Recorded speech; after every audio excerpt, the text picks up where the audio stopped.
What's up, Nambanditos? Today is your lucky day. This is Mel's Magic Official. I'm Magic Mel, and here is Charles, my guardian angel. It's your lucky day. Why? Because I'm pulling another reading. I'm in the mood. And it's the full moon in Capricorn.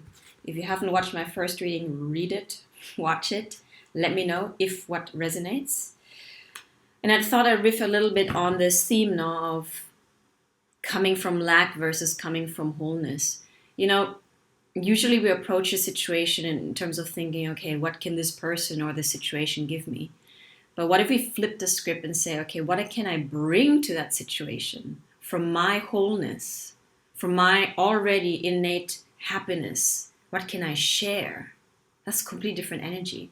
And it's something we got to practice because we fall into this mind loop of, I'm not enough, and I need something out there to complete me, whether it's a relationship, a situation, status, you name it. So the practice comes from coming back home to your own home base and reminding yourself, I am whole and holy. That doesn't mean I'm superior to others, no. But recognize your value. That you don't need something outside of you to validate your worth. That by embodying that, other people will reflect that naturally. The stories you tell yourself is what other people will tell themselves about you because we're all connected. It's crazy how it works. I kid you not. So how can we remind ourselves of our wholeness? Often we think, oh, I'm a little bit too intense, or I'm a little bit too quirky, I'm a little bit fill in the blank. But what if it's precisely that aspect, that thing about you that makes you special and that other people admire about you? Yeah, you can look at what maybe you're not good at, but stop focusing on that and start focusing on your strengths. Because what you're good at and what you excel at, nobody else will do in the same way that you do it. Why? Because you are a unique constellation of frequencies in this entire intergalactic universe, multiverse. There's nobody like you, not in the configuration that you're made in and of.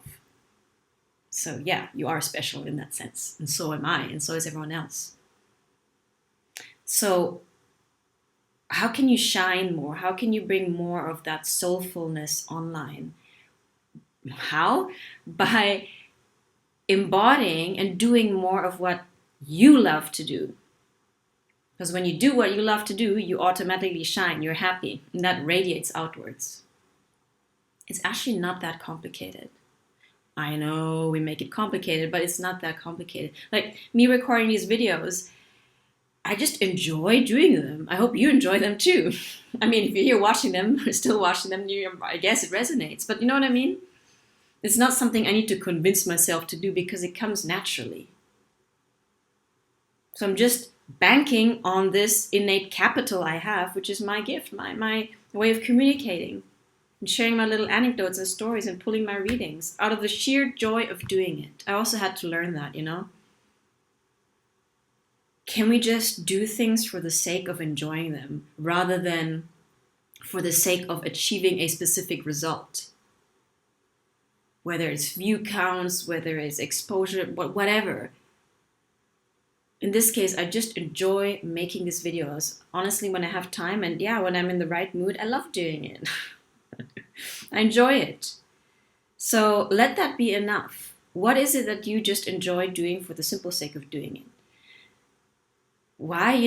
We get into a flow state also. People ask me, how do you know what you're going to say when you press record? Well, the truth is I don't know what comes out. I set the intention though, and I trust that what I say is of value. And I also, set the intention with my spirit guides, like, hey, let's communicate something that could be of use to whoever is listening to you. And that's all. And then I step aside and it flows. We got to step out of our own way and let things flow, if you know what I mean. So, on that note, let's pull another reading. I'm using the same deck, might as well. Back to the original Rider-Waite. This time, what can we ask? I like to ask the same thing from a slightly different way of asking. So, What is your opportunity in this current energy with the full moon in Capricorn? As we said that the sun came out. What is the opportunity for you specifically? Whoa. Oh my God, that's so crazy. I mean, it's the same card that flew out. We had this in the other reading. Okay.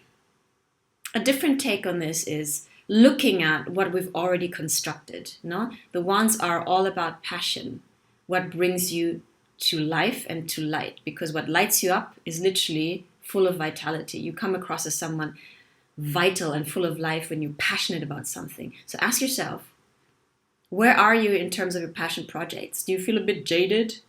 That like, okay, I've put up all these wands, I've built this structure. Are you exhausted? Do you need to take a break? I mean, that's also important, you know? Not pushing through to the finish line. Yes, there's the other argument that if you're almost there and you give up, don't give up. Of course, don't give up, but take a rest if you need to. I had that the other week. You know, I guess there's always some kind of conflict within us, and you could always counter argument, but only you know when you need to take a break and breather. Your body knows. Your mind might want you to push through, but your body might be screaming something completely different and be like exhausted like this dude, like, hey, can we take a break, please? Personally, the moment I know that I need to take a break is when I don't really enjoy things anymore, what I'm doing, like, and I have a reality check now, like, hey, Magic Mel, are you pushing through, but you're actually exhausted because you're not even enjoying what you're doing anymore, but you used to enjoy it. So what do you really need? You need to take a break. Put the discipline, put the devotion aside. It's good to be disciplined and devoted, but if, honestly, quite simply, if your body is aching, hello, of course you're not going to enjoy it. So, might you need a break from whatever you're doing? A rest week? I took a rest week and it did me great. It's probably why I have so much energy now. I feel refreshed. And I know if you're also self-employed or you're an entrepreneur, it's challenging to kind of build in these rest times because there's no one telling you what to do and nobody telling you when to take a break. Only you know. But what I've personally figured is that every 2 months, I need to take a week break. That's from like past energy, observing my own energy patterns, my average. So take that break. It doesn't matter what month it is. You deserve a break, whether it's a few days, whether it's one day, or whether it's a good week. For me personally, a week helps because then I have actually time to wind down. Sometimes a day is not enough, you know? So take a week break. And if you need a project, tell yourself the project is to take a break. How about that? And when you take a break, you realize how far you've come. Because again, there's this tendency, you know, to think, well, I'm not done yet. I'm not where I want to be. But hey, look back. Past few years, I mean, I'm sure you can hardly recognize yourself because you've changed and you've evolved so much. You're able to realize that when you take a break, that's when the dust settles and you have time to reflect and look the other way. Wow. Not since I've achieved a lot. I've changed a lot. I'm a completely different person. Yeah.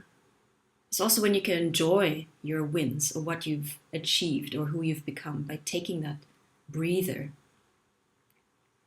and allowing yourself to have that perspective. Otherwise, you're always streaming forwards with that carrot dangling in front of you. I'll be happy when I reach the carrot, but the carrot is always out of reach. Stop and eat the carrot. All right? Take a break. That's your opportunity. Let's ask from a different angle. What is the potential challenge you're facing with this full moon? What does the full moon in Capricorn want to make you aware of in terms of challenges? Oh, nice breeze. Thank you so much. What is a challenge that you're facing? See? The challenge you're facing is coming out of the Eight of Swords. So let's look at it upright. There's nothing really imprisoning you. It's just your own thoughts. The thought that, yeah, but I need to be busy and productive all the time. No, this old paradigm. Rest is productive. There's nobody holding you back. You can literally walk out of those swords, out of your own mental prison. Yeah, and like peek under that blindfold. Ask yourself, which thoughts are limiting you? Which thoughts are oppressing you? Because those thoughts of you need to be productive, I mean, honestly, that's like a paradigm that hurts us. Ask yourself, what thoughts are challenging you, are a challenge to your own inner peace, to your own inner fulfillment, to a sense of contentment? Where do they come from? Whose voice are those thoughts? Do they serve you? Let it go. Voila. What does your soul want you to know this full moon? Thank you so much. Ooh. What does your soul want you to know? Right here. Your soul wants you to know that it's not all about action. You don't have to be the crazy, fiery Knight of Wands all the time. Yes, passion is good. I'm all pro passion, but don't burn out. Remember, your vehicle, in your sense, your own body, in the sense of horse, no, it needs to rest. It needs water. It needs nutrition. So do you. Are you taking care of your own vehicle, your own vessel? Look, you're even in the desert. You need to take a break and lead the horse to the water, so-called water. Okay. Otherwise, you're going to burn up in flames and burn out before you even get anywhere. And what's the use also of arriving at your goal totally burned out and exhausted? You're not going to be able to enjoy getting there. And the point is not to enjoy things and when you get there. The point is to enjoy every step of the journey, because the journey is the goal. Voila. Next.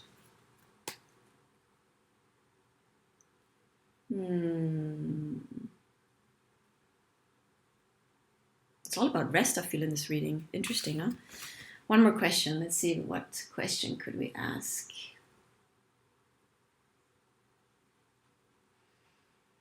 What is something you're scared of? Huh? Fears are always good teachers. I like to sit and converse with my fears. What is something that you're scared of at this moment? Nothing to be ashamed of, but to be aware of. What is a fear that you're facing? Ooh, wow. Ooh. Oh gosh, it's so interesting. The fear you're facing is exactly, it's a repetitive message here, is that you're not entitled to for renewal. The star is all about hope and renewal, no? You're allowed to sit by the ocean, by the stream, and just do nonsensical stuff like watering the stream, running around naked, looking at the stars. Let it be enough. Be to be. We are human beings, not human doings, but we confuse everything. And I'm guilty of that too.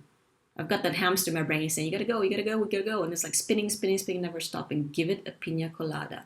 Relax. Sit by the pond. Look at the stars, wherever you are. Northern hemisphere, southern hemisphere. Yeah. And also gives you this bigger perspective, like, do my problems, are they really that big compared to the vastness of the firmament? Stars are a good reminder of how huge things actually are, of how vast life and existence is. Not to say that you're not important, but it puts things into perspective. Your stress, your struggle. Yeah. So don't be scared to rest, to take a breather. If you need someone to give you permission, Magic Mel gives you permission to rest. Renewal is the theme of this full moon in Capricorn. Reflect, observe, be still, contemplate. I like that. Contemplate. Appreciate things. Be in gratitude. Be present of what's already around you. The abundance that you already are, that already exists. The heaven that's in front of you and within you. You can only do that when you become still. The peace that you've been searching for can be cultivated within you, can be accessed within you. But you gotta slow down. Voila, our message. And on that note, anything else from the Spirit Oracle? Thank you so much, dear Asgatin. I didn't do my formal intro now with the gong. Doesn't matter. The gong is cool though. Singing bowl, you call that thing. The Angel Spirit Guides. Oh, wow. There we go. Spider Spirit, make your dreams real. Similar to the other reading, no? Where it's the eel spirit. Make your dreams real. You know, the spider if you watch them, they're not like frantically making their net. They're super patient. You can hardly see them actually make them their net. I at least haven't seen them because they move quite slow, but they're still constructive and productive. So you can achieve things by going about things with ease, with calm, with steadiness, with precision, with a sense of how things are connected, with a sense of awareness of the energy you bring to your task. That it's not so much about the end product, but about the energy you bring into it. Like when you cook, no? If the cook is angry, oh my God, do you really want to eat that dish? But why are home cooked meals so nourishing, so yummy? Because usually the person, who cooks it or prepares it is preparing it with love. So can you be patient and loving in your approach as you work on your projects? Make your dreams real. A lot of the manifestations, of course, I told you, we got to act, we got to act in the world, but it's also about visualizing, allowing inspiration to come, allow the energy to be right, not forcing things. It's this balance, not between pushing, yang, and letting go, surrender, yin. That dynamic we want to cultivate, that dance of energies within us. Patience is important, spider spirit. Let's see what the booklet says, 56. Tell you a fun fact about me. I can only count in German. Yes, I'm German, half German. So you'll see me count in German. Okay, make your dreams real. Weaving your dreams into the fabric of life begins with a single thread of intention. And then spirit joins as your co-weaving partner. Take but a single step to make your dream a reality, and spirit will take 10 toward you. For the universe is designed to support your dream weaving. Spider spirit arrives when you need reminding of the awesome power of co-creation with spirit. Ideas and resources will begin to appear as if by magic as you begin to bring your dreams from the realm of intention into the world of the senses where they take form. So be clear about your intentions and then act as if you have become the one that lives the life you desire. Another message of the spider spirit is about any creative project you may be considering. Writing, painting, music, journaling, gardening. Now is the time when inspiration wants to be channeled through you. Creative projects are successful now if you are so inclined. Let yourself be open to abundance. Again, letting go of that notion that we got to do things on our own. No, it's a limited way of thinking. It's you co-creating with spirit. And again, as you take a step, the universe is like, wow, okay, she's serious. He, she, they, they're serious. We're going to bring in those resources, those people, those situations that he, she, they, that you need to bring about whatever you want to manifest. Yeah, it's a co-creation. But you're not powerless in that process. You are part of the creator. Yeah? Let it be fun, make it light, and effortless in the sense that you do not need to force things. When we're insisting and forcing, we're actually in resistance. When you notice yourself forcing, step back, surrender, and allow things to come to you. Observe, watch, be calm, renew your spirit in the knowing that you are complete. Repeat to yourself, I am love, happiness, joy, peace, bliss, and fulfillment. You are complete. I am complete. And from that premise, everything flows towards you as a magnet for miracles. And with this, Bandidos, Satnam, let me know what resonated from this reading, and I'll see you for the next episode. Like, share, and subscribe. Leave a comment. Charles and Magic Mel have your back.